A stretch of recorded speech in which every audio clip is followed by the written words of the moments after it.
attention, and you will be heard. May God save the United States of America, the state of Florida, and this honorable court. Good afternoon.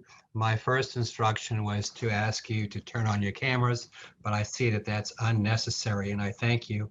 As everybody knows, I'm relatively technologically challenged, so I'm glad that we have you all here for this special remote oral argument by Zoom. I understand that the appellant will be dividing their time. I believe Attorney Tate will have 10 minutes and Attorney Hickman 5. Do I understand that correctly? Yes, Your Honor. Okay, I'm reserving 5 for rebuttal. Yes, Your Honor. Okay, and I see that we have everybody present here on the case of Gene Tate Esquire and SAC versus COW. So we will proceed with the appellant's first argument at this time. Thank you. Actually, Ms. Tate, Yes, before you get rolling, can I just ask a quick housekeeping question? You're here in your capacity right now as the attorney for the adoption entity, correct? I am the adoption entity as well as the attorney for the adoption entity. Okay, and the actual name of the adoption entity is? Under Florida law, an attorney is an adoption entity. So Okay, it's so my name, Jeannie Tate. Okay, personally, no Inc. or anything after that, or? No, adoption Okay. entities have to be attorneys, not law firms. So Okay, Jeannie T. Tate, PA. I mean, I also represent the adopted parents, but they're not technically parties to the case because of the confidentiality rules in Chapter 63. okay, thank you. Certainly. I will let you know when you hit perhaps 9 minutes so that you have an idea that your 10-minute warning is about to happen. Because I understand after that, we're segueing over. Thank you, Your Honor. Okay, thank you. Please proceed. May it please the court. Children, and especially 4.5-year-old Preston, who has been in the adoptive parents' exclusive custody since birth and still today, are in trouble if this decision stands. It is counter to decades of adoption jurisprudence, and there can be no greater need for permanency and stability in the law than in an area that involves permanency for children. This theme permeates Chapter 63 as recognized by the Florida Supreme Court in the JA decision. The trial court's refusal to analyze or follow 63062-2A, 63062-2A, that's critical, led to her erroneous legal conclusion that appellee's consent was not required to this adoption. This is a simple matter of statutory construction because 062-2A makes it abundantly clear that appellee has a standalone independent duty to provide reasonable and regular financial support to the child. He also has a separate standalone duty to either visit the child monthly or maintain regular communication with the child or the adoptive parents when he's unable to visit. This is unambiguous, as is 63053 subsection 2, which mandates strict compliance with these duties. And 63062-2E tells us exactly what happens because the appellee did not meet these duties. He waives and surrenders his rights to the child and his consent is not required. And that's exactly what happened here. Appellee admitted he did not comply with these obligations. He admitted he knew he had a duty to support this child from the moment of birth. And appellee cannot point to one place in this record that shows he met this duty or that he was prevented in any way from sending support. And his failure to send that financial support, that singular fact alone mandates reversal. He didn't do it in the 2-year period after the child was placed with the adoptive parents. And that means as a matter of law, as a matter of statutory interpretation, that his consent is not required. And we all have to follow the Florida Supreme Court decision in JA because it establishes that point without question. Appellee never even cites or addresses this dispositive and binding decision, which is the leading case in Florida on the consent required issue. In fact, the appellee's brief never addresses the failure to pay issue at all. And the trial court never made the required analysis under 062, instead determining that because appellee registered with the Ohio Putative Father Registry, that was tantamount. That meant that his consent was required. She makes that finding in the record at 1995-96. That conclusion, that legal conclusion, is 100% in conflict with the Florida Supreme Court decision in JA and cannot stand. The trial court also confused the consent required issue under 062 with the separate second independent analysis of abandonment under 63-089, and that was the fundamental predicate for her error. And juxtaposed over all of this is the fact that the court was required to determine the appellee's status at the time our case was filed, when Preston was almost 2 years old. That is statutorily mandated by 062-1B5. And at that time, appellee had done virtually nothing vis-a-vis the child. The trial court instead erroneously relied on what appellee did after he was served with this suit, and did that to excuse the fatal deficiencies that existed at the time this suit was filed. Appellee's brief never addresses that determinative time frame and that mandate from the legislator about when we need to measure the father's status. A second standalone independent reason that reversal is required is because the appellee did not communicate with the child or the adoptive parents in almost the 2-year period following placement. This means, again, as a matter of undisputed statutory construction and interpretation, that his consent was not required. The facts were not disputed on this point. In fact, the undisputed evidence at the time this suit was filed was that, one, the appellee never ever tried to communicate with the child, never ever tried to communicate with the adoptive parents, although he knew their names, he knew where they lived, and he knew how to communicate with them. He testified he wanted nothing to do with them. He did not speak to them by his own choice and had absolutely no intention of contacting them. That was his testimony. He told the adoptive parents that it was unacceptable for them to try to communicate with him. He admitted he could have contacted the adoptive parents and the child if he wanted to do so, but he didn't want any information about the child and didn't need any information about the child until the child was with him.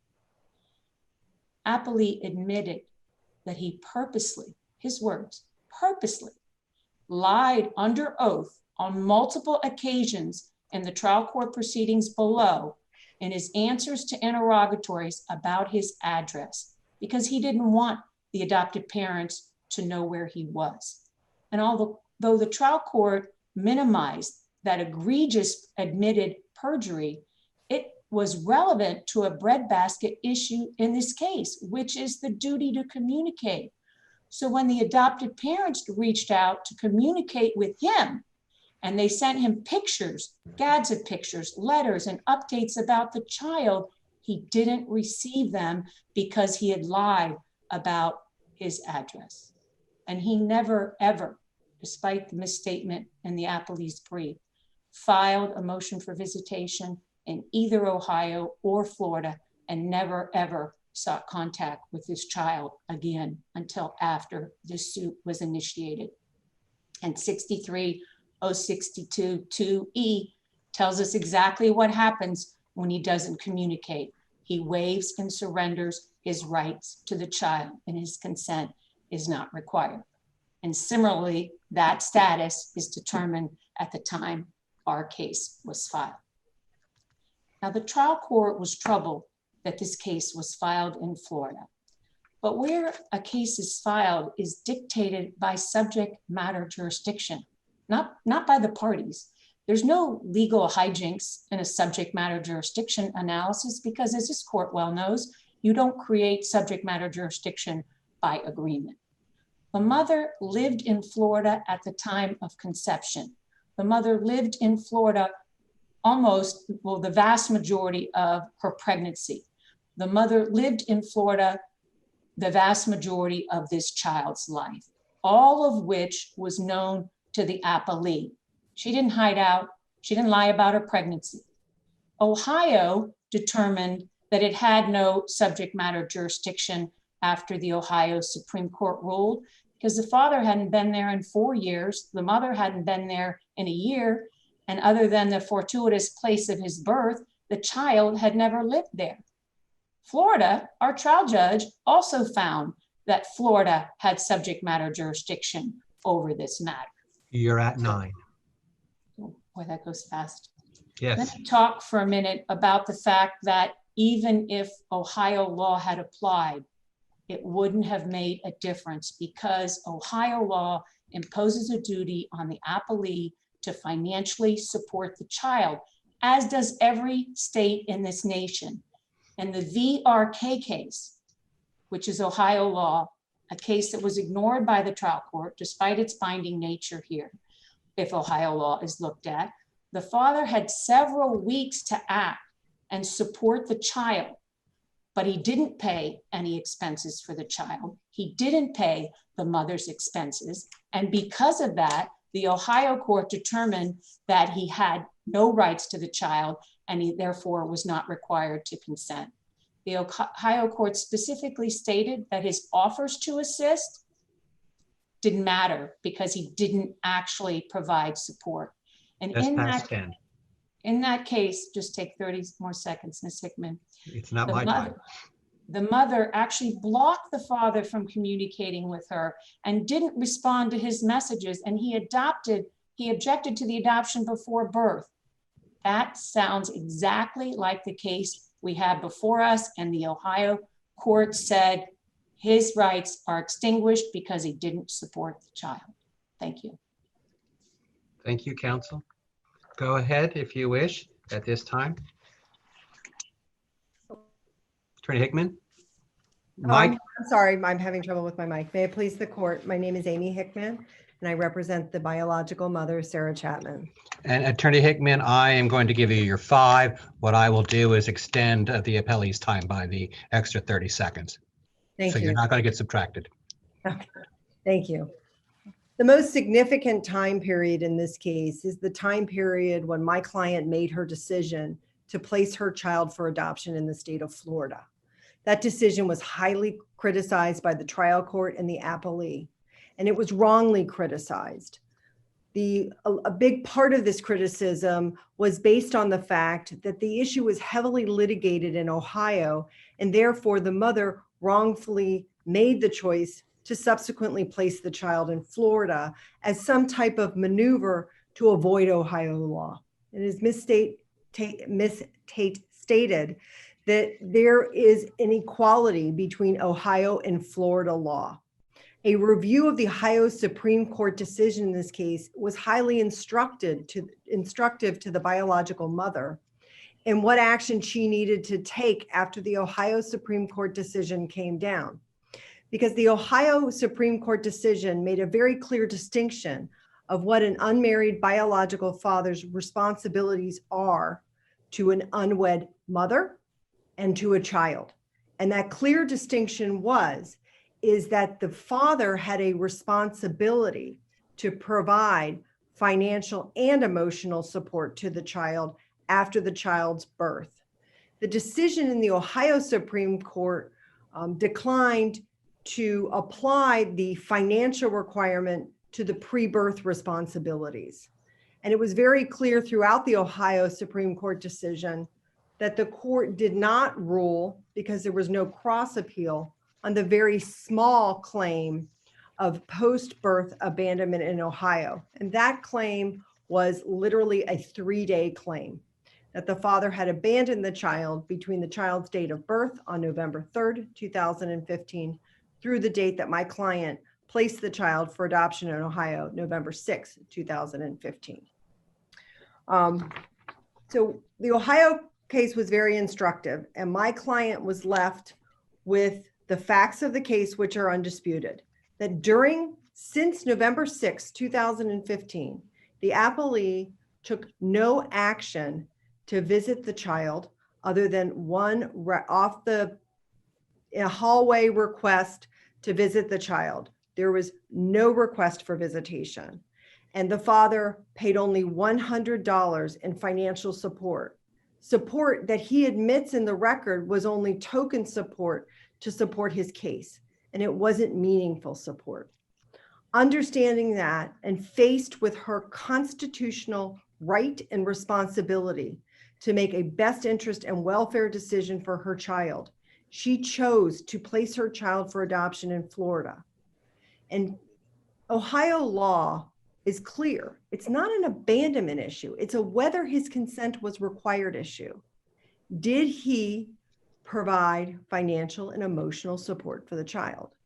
That is absolutely consistent with Florida law and the construction of Florida statutes, which says once a father registers with the putative father registry, he must also comply with the responsibilities in 63062(1)(a), which the father did not do. And so at the time that the biological mother signed her consent for adoption, her adoption placement was consistent with the clear law of Ohio and of Florida. The problematic concern as to whether or not subsequent litigation would bar the mother's right to place the child for adoption, even though the father did nothing to provide for the child, was of concern for the court and summarily disregarded. And that was a wrong conclusion. At 4. Thank you, Your Honor. The VRK case is instructive on that litigation does not toll a father's responsibility to provide for their child. And the JCJ case in Florida, decided by this court, and the Home at Last case, decided by the 5th, are very, very clear. And all of those decisions are consistent with the Florida Supreme Court's decision in Doe, which says the evaluation of a child's welfare is a continuum. The father would have this court rule, as the trial court did, that the judgment terminating his parental rights in Ohio gave him some type of immunity from supporting the child. That summarily ignores the child's interest and the directive in Doe that we are supposed to follow the continuum of the child and look at what the societal norms are. And completely and summarily disregarding this child would be a whole violation of the ruling in Doe, as well as a parent's societal norms to provide for their child. You have gone past 5. Thank you, Your Honor. Thank you, counsel. Give me a chance here to adjust the clock, and then we will go to the appellee's argument. Counsel, you would have the 20 plus 30 seconds, and I will let you know when you get to 15. Thank you, Your Honor. Everyone hear me? Yes. Thank you so much, Justices. I appreciate doing this. I've never done it on Zoom. It's all a first experience for all of us. I want everyone to review that these situations are horrific all the way around. They are emotional for all the parties. Hopefully the child is the only one that we are all focusing on and considering, which we all are. In that regard, the trial judge did not take this case in a vacuum. It didn't just begin when the petition for termination of parental rights was filed in Florida. This case has begun since even pre-birth. And whereas opposed to VRK, the Ohio case, which appellants cite, that father did absolutely nothing, even though he knew what was going on and didn't proceed anything. This biological father filed with the putative father registry in Ohio before the child was born. Florida statutes say that if you're from another state, comply with the requirements of your other state, which is what he did. He filed with the Punitive Father Registry in Ohio, filed a paternity action in Ohio. He didn't know when the child was born. They didn't tell him. Nobody told him when the child was born. He learned on Facebook or social media, and then filed after that for paternity. And then he followed all the way through the Ohio Supreme Court, which came down with his decision that basically said he complied with everything in the Ohio statute, that his consent is required, and that, understand, we know that we do use these punitive fathers must step up to the plate and announce themselves and put themselves forward and not show a manifest intent to disregard those, but to step up. This gentleman did that and continued to do that. Paying child support is one issue, one factor to be considered, but it is not the exclusive factor at all. As the Ohio Supreme Court said, just failure to pay in and of itself is not enough. Was there a request? Was there a refusal? Was there a need? In the Doe case, which I was there in 1989, I can tell you that mother was destitute, begged the father for assistance, and the father just simply ignored and refused. In our case, the problem here is that the birth mother did not seek the father's assistance and input and help. And then because he didn't help, she then focused on adoption. When she called him to tell him that he was going to be a father, in that same conversation, she told him he wasn't not going to be a father because she had already planned to put the baby up for adoption. I also want to take us to the Florida case of JCJ, which is JCJ versus Heart of Adoptions, which again, Miss Tate and I represented the adoptive parents on that one. We offered the father to come and visit with the adoptive parents, come and visit with the child. No such offers were made here. In fact, the only communication from the prospective adoptive father to the biological father was using a fictitious name. And again, it was only for the purpose of trying to convince him. In the JCJ case, the significance of that case is that we are evidentiary. We are to look at what he does, not just when the pleadings have been filed, but throughout the entire case, all the way through up to trial. And that's what JCJ said after a reversal on the appeal, came back for the trial court. Yes, he filed. Yes, he hired a lawyer, but he didn't do anything for the child or support the child. Appellants want to take a narrow time frame.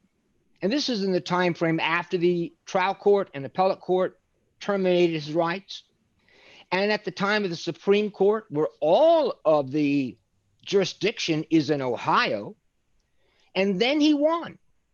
Now he's expecting the child to come to him.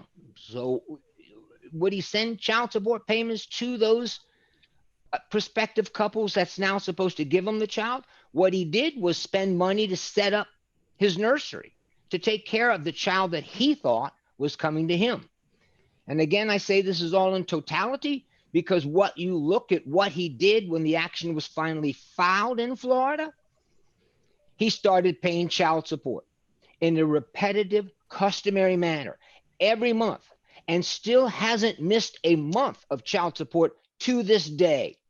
He sent birthday presents. He sent Christmas presents.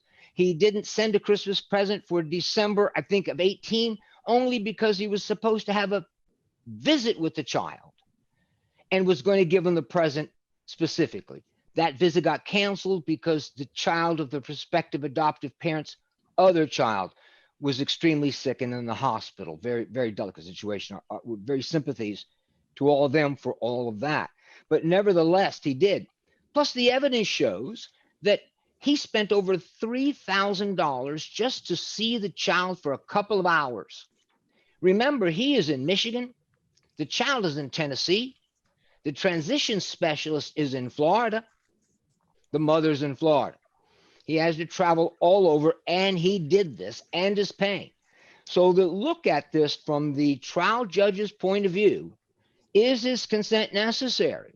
And they viewed, yes, it is. He has been intently trying to take care of this child and intensely try. As the court said in the VPK case, they said they were not impressed at all with the biological father. He wasn't sincere in wanting the child. He thought he wanted the child only for his mother, or that when he thought they were going to come after him for abandonment, then he wanted.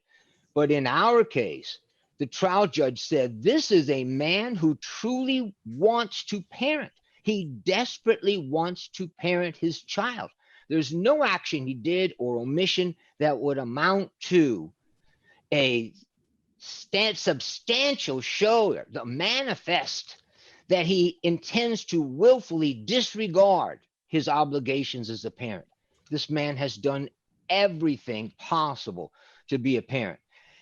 Yes, they're right. There's some times when child support wasn't paid to the prospective adoptive parents. Yes, there were not phone calls to the infant child that he wouldn't be able to speak to the infant child anyway.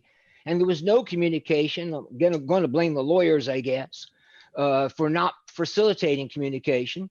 When this case came to Florida, Ms. Tate and I did work together and trying to get some communication between these people. But again, I'm going to say they fault the father for not filing a motion for visitation. I've been on both sides of this equation for 4 decades now. And I can tell you that when a punitive father files a motion for visitation, it's always denied because he has never reached the status of a parent until the court orders it. So you're not entitled to visitation. But certainly in how this thing works, how these adoptions work with the child in another state, the biological father in another state, the biological mother in another state, they're not talking. He did everything he could. As you read the trial court opinion, the standard of review is abuse of discretion. It should not be a de novo proceedings. It's abuse of discretion. Even EAW says we don't put down specific directives for the child. This is all on a case of fact-based case, fact-driven. What did they do during the pregnancy? What did the father know during the pregnancy? What did they do? It's all fact-driven, and it is all discretionary. The mother's attorney argues that you should judge the credibility of the witnesses. Well, that's not permissible. The trial judge is the one that judges the credibility of the witnesses. The trial judge is the one that's there to look at everyone. And every decision the trial court made, she put a finding in there. There were credibility issues. Did he tell her to get an abortion? No. He simply asked, have you considered all of your options? This is the kind of thing that the judge had to make decisions about. The judge's 31-page opinion is specific, detailed findings. Yes, the best interest of the child permeates all adoptions, but as Doe says, as EAW says, and as HOA says, you don't get to best interest until you finally get to abandonment. It's not a best interest test. These are not people of equal parentage, the adoptive parents versus the biological father. The biological father is entitled to be able to raise his child if he exercises that right, exercises that inchoate right, which is exactly what this man did all the way through the Ohio Supreme Court. And then imagine his deflation when he thought he had won and was going to speak to the adoptive parents about transition, which, by the way, we recognize transition is difficult. We have yet to push transition. We are working on establishing a bond between the biological father and the minor child, but we understand how difficult this transition is. It's not always to say the best interest of the child is always to stay with the adoptive parents because they're two parents, they've raised the child. It may very well be that the ultimate long-term best interest of this child would be to be with his parents, biological parents, who love him very, very, very much. I also would like to be able to continue to argue that this man is continuing in his fight for his child. The record is replete with the expenses and payments and monies and legal and challenges. And I have to say that the system failed all of these people. My client, appellee, filed 2 paternity actions, not 1, two paternity actions in Ohio. The first one should have been parked. Instead, it is the petitioners, it is the appellants that move to dismiss it. Had that paternity case been parked, we would never be in Florida. It would have stayed in Ohio. And then unfortunately, when he filed his second paternity action in Ohio, nobody was there. They couldn't connect it to the first paternity action, and they dismissed it because no one resided in Ohio anymore. It's truly a sad state of affairs for this man to try to find. Then from there, what the trial court did in adjudicating him to be dad, and says it, no one else did it. I have to say, your justices, that the Ohio Supreme Court kind of failed everyone here without giving directions. The only direction they gave was to dismiss the adoption, but they didn't give any direction of how to proceed forward. That gave latitude for the adoptive parents and for the birth mother, as I said in trial, connived, conspired, and confederated to get together to seek out additional source of jurisdiction to be able to countervene the Ohio Supreme Court's decision. And that's exactly what they did by filing this action in Florida. Now it's 20 months later. So under the Florida statute, because it's a child over 6 months, my client did not get a notice of intended adoption plan, giving him 30 days to comply, file with the registry, pay support, say, and then he would have done all of that. But because the child is over 6 months old, he doesn't get the notice of intended adoption plan. But he still filed with the punitive father registry in Ohio and fought at the trial, at the appellate level, and at the Supreme Court level for his child. Once this case now comes to Florida, he starts paying child support in a regular way, in a repetitive, customary manner, every month, and they want you to look at only a time frame when jurisdiction was in Ohio. I say you have to look at the totality. I and JCJ says you have to look at the totality of the circumstances all the way through and up to the day of trial. How much time do I have? You were at 13 plus a half. Heading Well, towards 14. I'm open for questions from any of the justices. I'm not trying to be humorous, but they're all in Tallahassee. We're only judges. Oh, But I thank you for the compliment. I know I can just continue, but these are heart-wrenching cases, and they shouldn't be decided necessarily just because the adoptive parents are more stable, if they're more stable, that they're married, if that makes that big of a difference. Families these days are all kinds of interwoven. My client is ready, willing, and able to raise and take care of this child with the biological mother, should she choose to do that or not. On the issue of the court reserving jurisdiction, the Florida statute specifically says if the petition for termination of parental rights is denied, the judge must fashion something. And that's what the judge did. She said a transition specialist, which is what the Ohio Supreme Court did not do. And then with that transition specialist, she set up enforcement proceedings. Should we need to come back for enforcement proceedings? I will say that no one has had to do that everyone has been cooperative in trying to introduce the child to the biological father and the biological mother. The logistics have been insurmountable sometimes, and sometimes cost prohibitive, but all parties have been doing that. The judge then did say something that is concerning as to whether or not she holds jurisdiction for all other matters. I filed a paternity action in her court, and that has been venue transferred to the venue where the biological mother lives. So it's just really a non-issue. I will say we have a problem because now we have two courts, one in Hillsborough County and one in Osceola County, that both have jurisdiction over this child. It may be corrected once we get moving forward in the paternity case, but as far as what the judge did in the adoption case is absolutely correct pursuant to statute. start a transition specialist, work on how we handle this now that the judge has made this ruling that the adoption cannot go forward. You cannot fault the judge for that. All of the findings she had were specific and specifically mentioned credibility. She was able to see the demeanor of all of the witnesses, and she was able to view all of this. This is not a decision made in a vacuum. This case did not start when the initial petition was filed by Ms. Tate in Florida.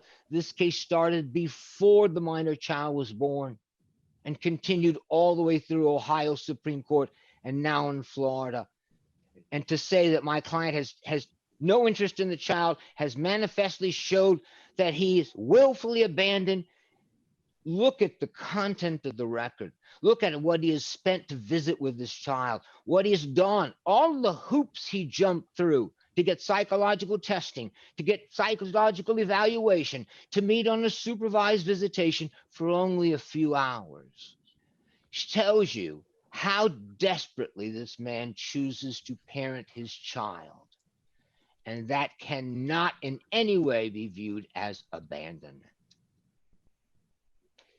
I think I've said enough. Thank you all. Very well. Thank you, counsel. And we have the rebuttal time remaining of 5 minutes, and the appellant may proceed. Thank you, Your Honor. Appellee did win in Ohio, but Appellee stipulated that that win had absolutely nothing to do with his post-placement abandonment or the need for his post-placement consent, which were proper subjects of this action. And I disagree with opposing counsel that you have to look at the totality of the circumstances in deciding the consent required issue.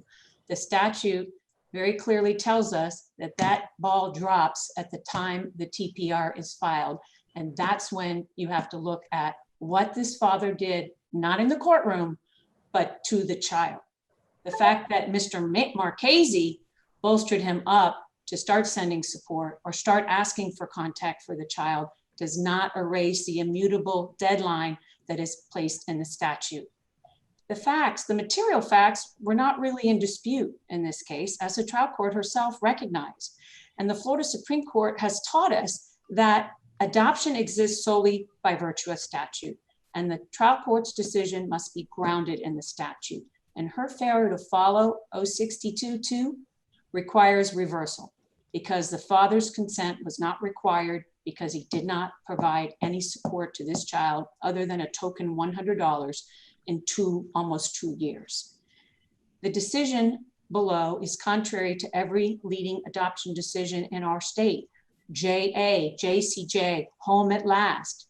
JCJ, a decision of this court, the trial court wrongly distinguished because JCJ, just like Appellee, litigated for 4 years, litigated and litigated and litigated, and also filed a paternity action, but it was insufficient to preserve his rights because he did not financially support the child and he did not communicate with the child. And Mr. Marchese wants to talk about how his client stepped up. He stepped up, perhaps, if at all, in litigation. And litigation as a matter of law is insufficient to excuse parental failures. And while the trial court harshly criticized the appellants for seeking the benefit of legal counsel and successfully prosecuting certain positions in litigation, she praised the appellee's extensive litigation efforts and wrongly allowed his litigation to satisfy his duties to the child. That's contrary to JCJ, that's contrary to Home at Last, and it's contrary to 63032, which requires the court to look at his efforts towards the child. Her words, her conclusion that epic legal battles meet parental responsibilities and excuse his non-performance is unsupportable and requires reversal. And of course, why is that? It makes no sense from the child's perspective. The child doesn't eat or have a roof over his head or clothes on his back because adults are litigating in the courtroom. It is troubling that the court made the legal conclusion that the appellants prevented the appellee from complying with his parental duties because there was no evidence to support that. She made no factual finding because there was no evidence that the appellee was prevented from sending support. He admitted he wasn't prevented from sending support. And how could he? He sent support in December of 2015 and never did thereafter. He also admitted that no one prevented him from communicating with the adoptive parents. That was his call. So under the undisputed facts and the law that we must follow in 062, this court must reverse. I think the trial court was confused because she shifted the burdens that the appellee has to the appellants. There's no statutory or case law authority to do that. And in fact, that burden shifting is prohibited by 63063. It's replete with references to the father's duty to act, the father's duty to step up. There is absolutely no requirement in statute or case law that requires the appellants to ask him for support, to inform a represented father of his support obligations, to outline specific medical or living expenses, although they did, or invite a hostile birth father to their home. And they don't have to provide receipts either, as argued by appellee, even though he never requested those until after Preston was born and placed with the adoptive parents. We should all lament multi-jurisdictional adoption disputes that languish too long. That's the reason we have clear, bright line adoption statutes that provide predictable short-term outcomes for children. That's exactly what 63062 is designed to do. And the I need crux to of this ask you case. to sum up quickly because we're past 5. So I'll give you another 30 seconds to sum up if you would. Okay. The crux of this case is what the appellee did prior to the filing of this suit and prior to the child's placement. This case should be reversed with a very simple opinion that appellee's consent is not required because he did not provide a reasonable or fair amount of support for the child in almost 2 years following his placement. Thank you, Your Honors. Thank you all. Thank you for a very fine presentation. Please stay well and safe. I think I'm to ask you to somehow disengage or withdraw, to close your camera, whatever at this point. There's nothing coming on afterwards. Normally we say you can go to the next stop and watch moral arguments, but you're the only case on the docket today. So thank you very much. Thank you.